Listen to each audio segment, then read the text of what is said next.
Hello and welcome to today's episode of the Maltico podcast. I am Mario Rojas and today joining us is Rae.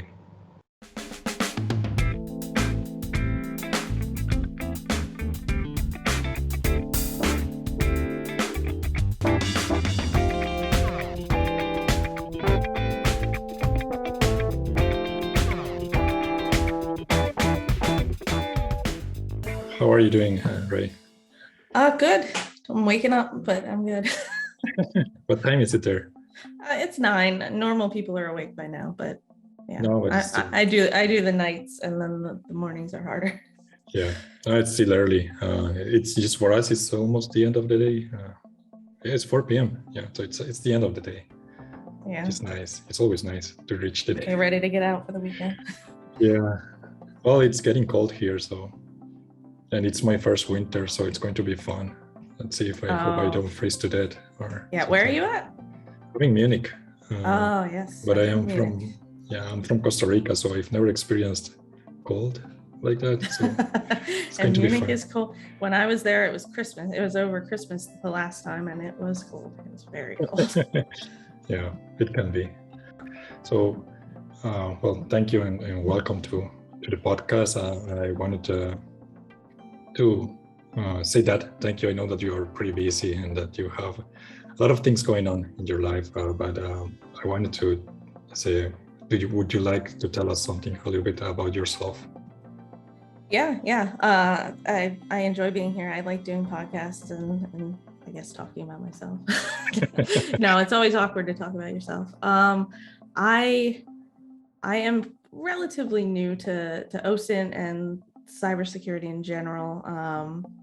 I've probably only been in the field for about two and a half years now. I switched from graphic design. So I was doing graphic design for about 15 years. I was a graphic design manager. I like art directed. But as I'm sure you know, art does not make as much money as tech does. So that was a big motivator. And I was just I was sick of doing the same things over and over again. And I kind of felt when I went through school the first time that I didn't put a lot of effort into it. I skipped a lot of school. I didn't show up. I had better things to do when I was young. So I decided to go back to school. And when I made that decision, I was like, if I'm going to spend this money, I'm going to go all in. So I started going back to school at Penn State for cybersecurity. And I just started writing blogs and doing talks and putting myself out there. I had all this marketing background, so I was trying to use that because I know social media marketing and some of that from just design and working with marketers. And I think that helped a little bit. But that's kind of why I switched, and it's been very fun since. Now I work in consulting at a large consulting firm doing OSINT all day. So it's fantastic. It's pretty interesting. And I know you touched on this a little bit. So you said you switched from graphic design into cybersecurity, but what drew you into OSINT specifically? Yeah, so I had never heard of OSINT. I had no idea what it is. I knew that I enjoyed true crime. I've done a few talks on true crime. I keep a spreadsheet of everything I've ever watched or listened to relating to true crime. So, I could never be a cop or a detective. I just don't have it in me, but I am very interested in it. So I would love to do investigations. And I went to the Layer 8 conference 2 years ago in Rhode Island, and they just had another one last week. And they were doing a Trace Labs event, which Trace Labs, you find missing people using OSINT. It's like a game. You get points for every piece of information you find, and then they send it to law enforcement at the end. So I went with a Penn State team, and they were like, you got to play this game. It sounds so fun. And I was like, oh, okay. So I did it, and I was like, this is great. This is such a mix of everything I love in that world, the true crime world, the investigation, and then all the cybersecurity stuff that I'm learning and enjoy, and it just like came together and it was perfect. That's wonderful. It's a pretty great story. Let me see. So that's what drew you into OSINT. So is that what is keeping you in the field, or do you still do that kind of activity with Trace Labs? Or Yes, I do. I've judged. I've played in their competitions. I don't even know how many times now. I won. My team and I won the black badge at DEF CON this year. So that was the first place badge. And now I'm kind of bowing out a little just because I played so many. I'm taking a break. But so I help out on the back end with that. Sometimes I help make the contesting guide. And then in my work life, I do investigations, and then personal life on the side, I do them for fun, just kind of as they show up. Yeah, I can imagine. So just moving a little bit forward, how do you pick your research topics? I know this is something that people struggle with, or people that are trying to get into OSINT, for example, they struggle with.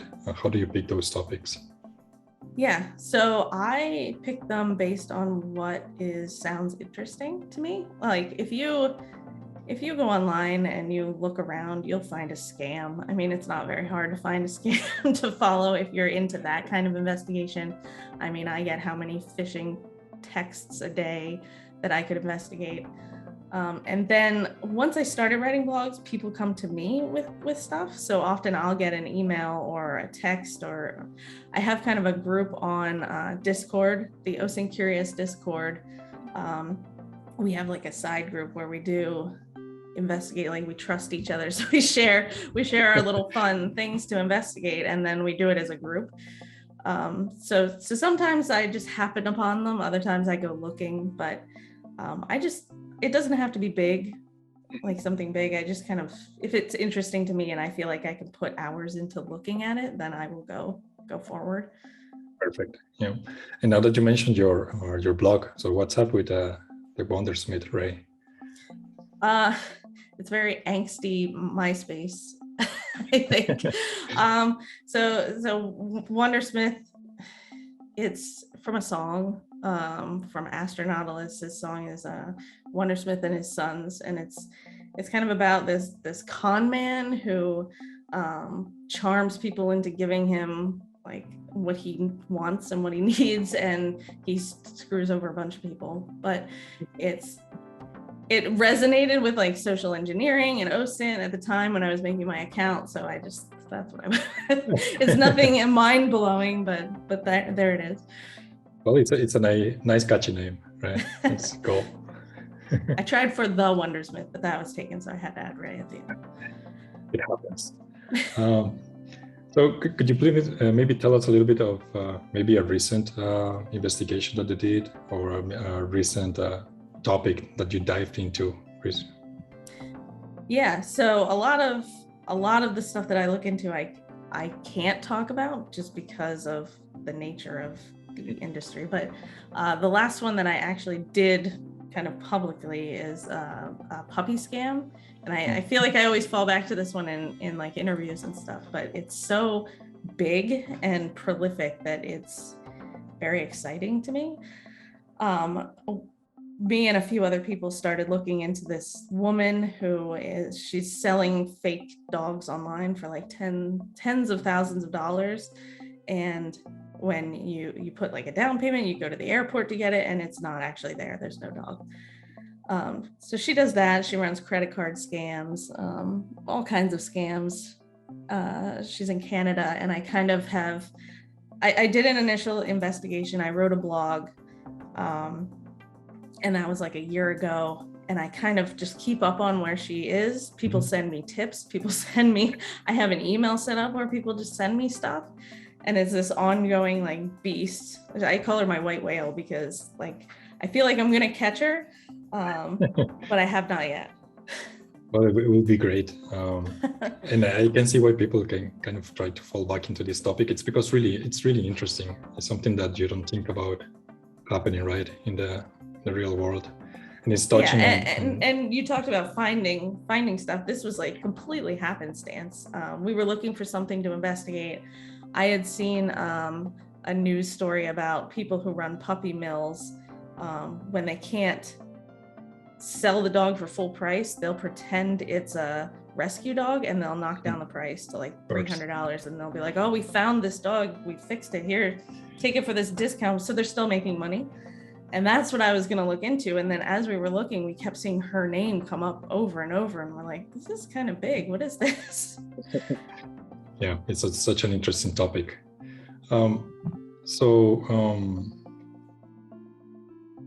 I think we read, or it was mentioned by Carl at the beginning, that you are diving a little bit into maritime OSINT research. Oh, Can yes. you talk a little bit about that? That's such an interesting topic as well. Yeah, that also, I guess a lot of my career in OSINT has been kind of happenstance and just being in the right place at the right time, doing something random. So I was looking for something to write about that maybe a lot of people haven't written about. And I came across a maritime blog and I started researching it. And so I put out a blog about maritime OSINT, just some techniques for researching it. And it kind of took off and people were pretty interested about it. And I was confused because it seemed like people had already done it. Like I was just trying to follow on and teach myself how to do it. And then, so I started writing more and giving talks and like researching it. And now I'm like the maritime OSINT person. People come to me with maritime questions. It's very weird. But I'm here for it. I'm very interested in maritime stuff. I track ships all day long. It's very exciting. What are you trying to find out about the ships, for example? I think a lot of people don't realize how the sea is such an open crime area. Like people just kind of do what they want out there. So I look a lot for like people transferring oil illegally to get around sanctions, smuggling, just kind of watching how ships are interacting, how they're moving. And then we have events like the Ever Given that's stuck, and I kind of monitor those things. I watch Russia a lot because of the Northern Sea Route. I watch China, all those hotspot areas, because there's a lot going on there, and a lot of it is maritime based. Yeah, I guess you don't hear very often about this kind of criminal activities, and it sounds so interesting. I will definitely read more on that on your blog for sure. There's a lot of it. I mean, ships don't really report who they are half the time. They turn off their satellite and they go do their criminal activity, and then they flip it back on. So you don't know what they've done in that period. They could, I don't know, be smuggling 40 humans across, of course, across the sea. What kind of tools do you use for this type of investigations?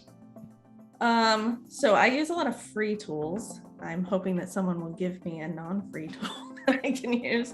But so I use Vessel Finder, marine traffic, things like that. They have free access where you can track them in real time. So what is happening now with ships?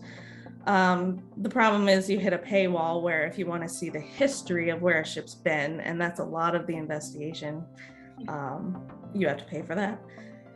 So a lot of it is piecing it together between, social media. So you can go to Twitter and you can see there's people who monitor areas. So there might be somebody who's monitoring Russia, and then I follow all those people on Twitter and watch what they post. So they might be at a port taking pictures every day of the ships that are coming in. That's their thing.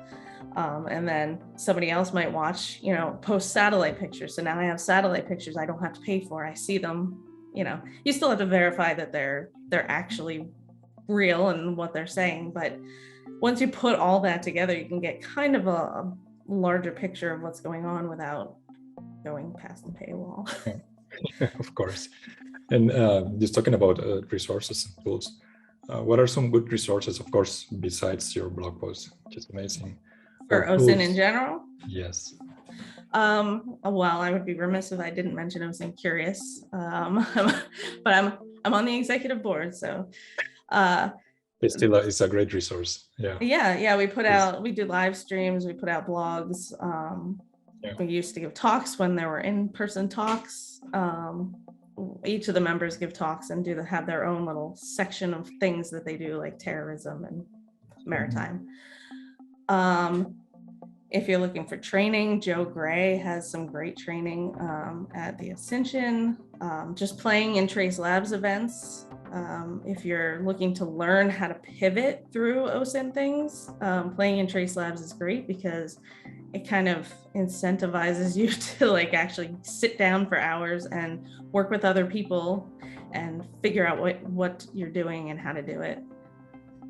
Yeah, that's definitely great. And yeah, I do agree with the OSINT Curious as being a great resource.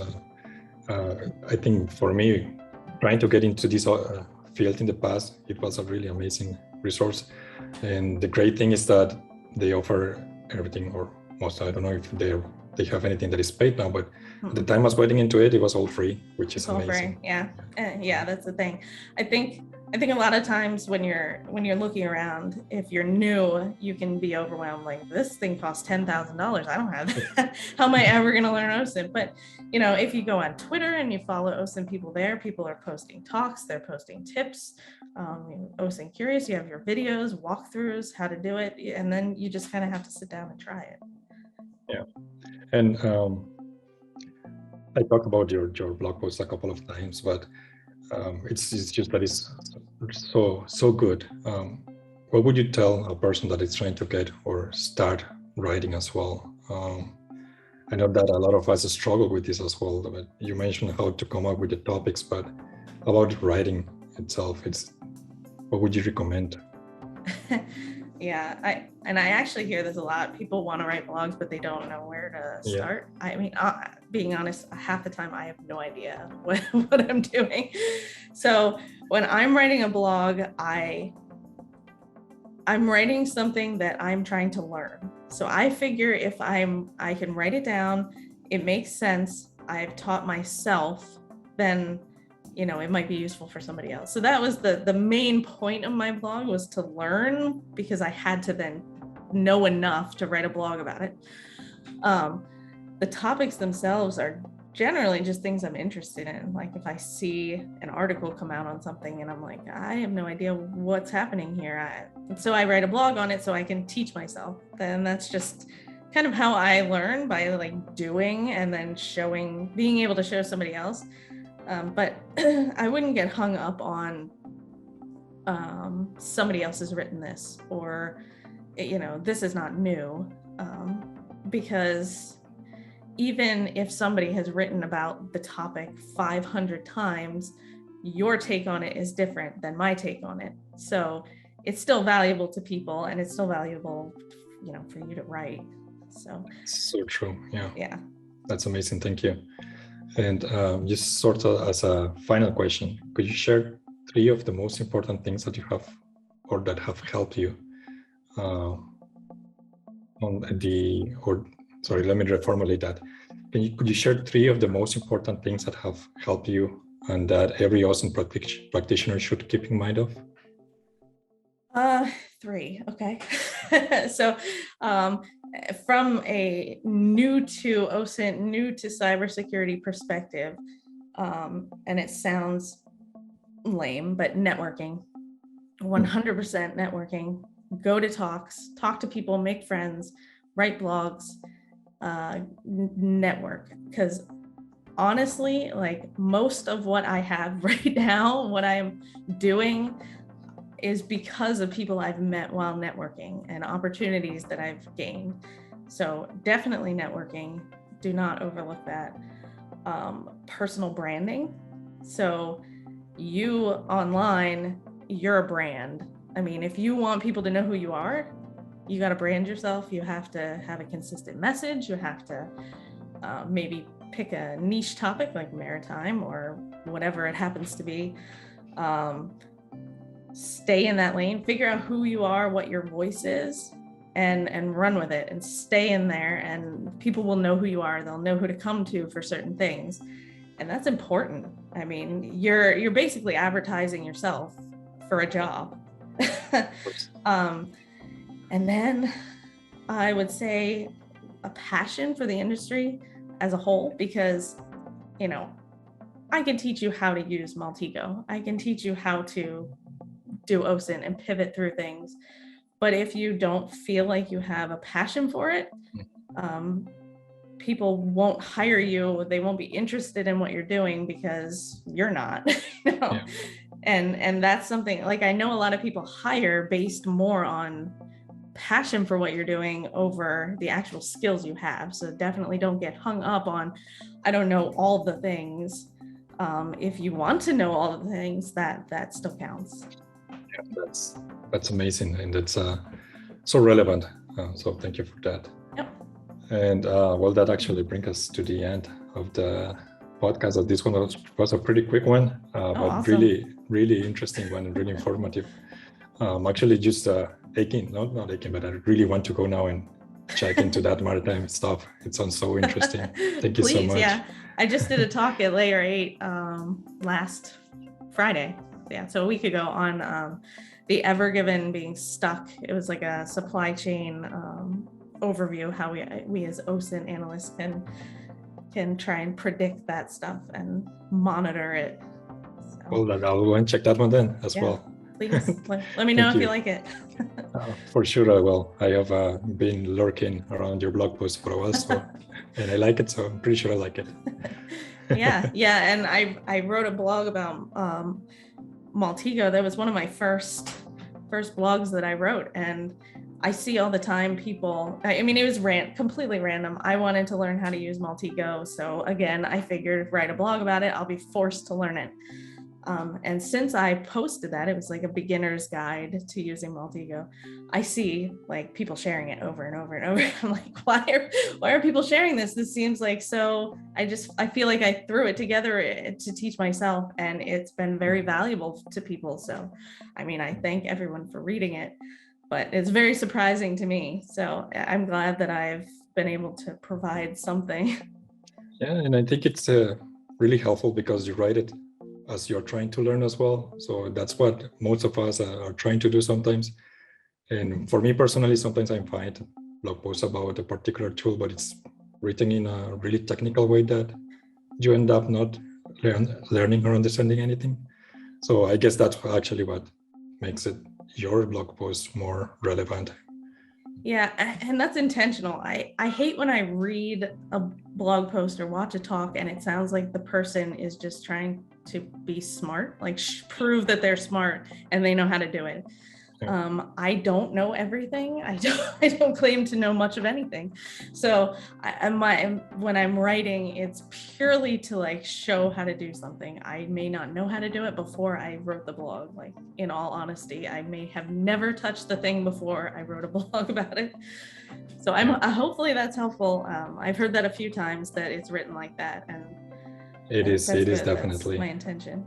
Yeah, it is definitely helpful, and I think that's what keeps the OSINT community moving forward, because in cybersecurity, for example, we get to see a lot of people just charging crazy amounts of money for training and for just regular white papers and stuff like that.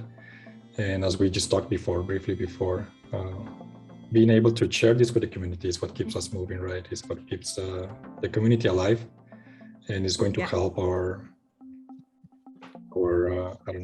jobs in the future as well, I guess. Right. Yeah. And if you're just coming into OSINT, which a lot of people are, because it's fairly new and like growing very fast, like it's very intimidating because you see all these people who seem like they've been doing it for years and they know everything about everything and they're writing like they, have all this experience. But I mean, the amount of stuff that I've learned in a year is incredible. So like, don't doubt yourself, because in a year, you'll know a whole lot of stuff. Like, just keep going.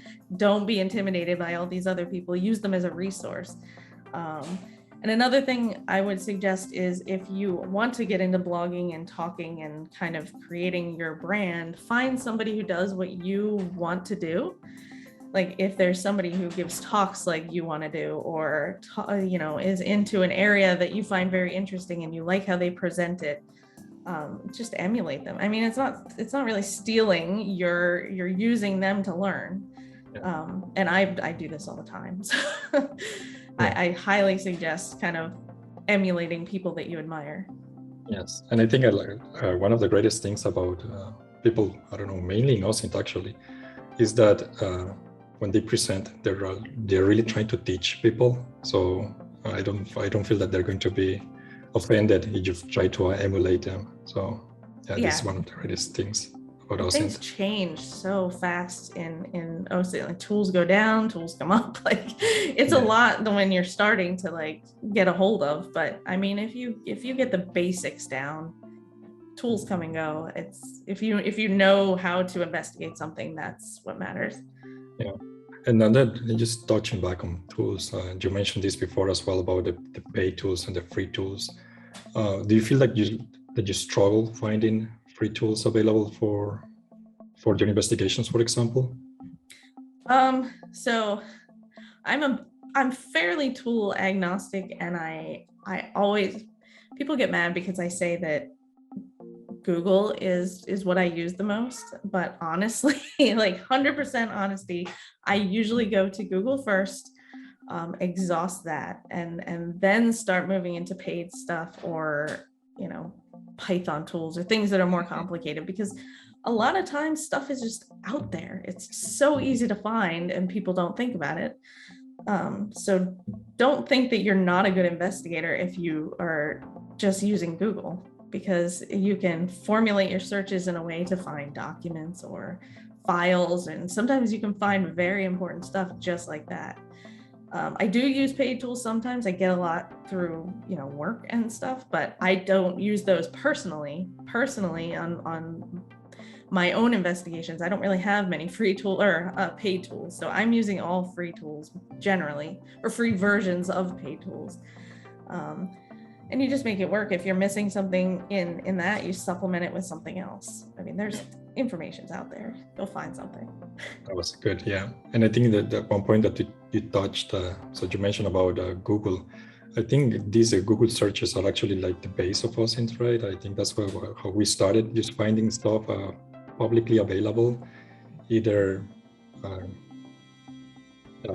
published by companies itself or just published by regular people, right? So that's a really good point to touch on.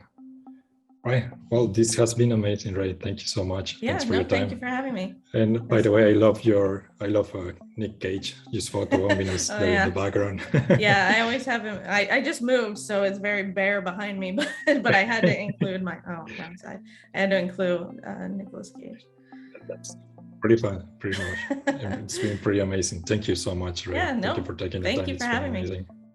Have a great day. Thanks. Bye-bye. Bye.